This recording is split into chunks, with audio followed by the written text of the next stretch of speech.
July August গণ অভ্যুত্থানে বিজয়ের 1 বছর পূর্তি উপলক্ষে 5 আগস্ট মঙ্গলবার বিকেলে মধুপুরে ফকির মাহবুব আনাম স্বপন সমর্থক গোষ্ঠীর বিজয় মিছিল অনুষ্ঠিত হয়। কেন্দ্রীয় নির্দেশে মধুপুর ও ধনবাড়ী বিএনপির সাংগঠনিক অভিভাবক আলহাজ ফকির মাহবুব আনাম স্বপনের সার্বিক তত্ত্বাবধানে মধুপুর উপজেলা পৌর বিএনপি, সকল ইউনিয়ন, পৌর ওয়ার্ড, সকল অঙ্গ সহযোগী সংগঠন 5 আগস্ট প্রেসিডেন্ট হাসিনার পতন দিবসের প্রথম বর্ষপূর্তি উপলক্ষে মধুপুরে বিশাল বিজয় ও আনন্দ র্যালি উদযাপিত হয়।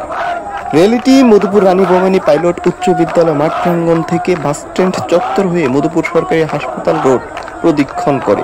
এ সময় স্লোগানে মুখরিত হয় মধুপুর। টাঙ্গাইল 1 মধুপুর ধনবাড়ী আসনে ধানের শীষ প্রতীকের মনোনয়ন কেন্দ্রীয় নির্বাহী কমিটির সদস্য আলহাজ ফকির মাহবুব আনাম স্বপন নিয়ে আসবেন বলে দৃঢ় প্রত্যাশা ব্যক্ত করেন এই সমর্থক দল।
মধুপুর থেকে তানভীর তৌসির, মধুপুর বার্তা 24।